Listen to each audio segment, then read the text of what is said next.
Romeine 14. Hy wat die dag waarneem, neem dit waar tot eer van die Here, en hy wat die dag nie waarneem nie, neem dit nie waar tot eer van die Here. En wie eet, eet tot eer van die Here, want hy dank God. En wie nie eet nie tot eer van die Here nie, en hy dank God. Maar jy, waarom oordeel jy jou broeder? Of jy ook, waarom verag jy jou broeder?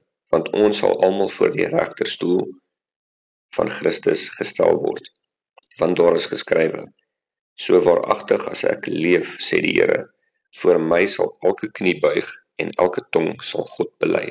So sal elkeen van ons dan vir homself aan God rekenskap gee. Moenie ter wille van voedsel die werk van God afbreek nie. Alles is wel rein, maar dit is verkeerd vir 'n mens om te eet as dit tot aanstoot is. Dit is goed om geen vleis te eet of wyn te drink of iets te doen waardeur jou broeder aanstoot neem of struikel, of waaraan hy swak is nie.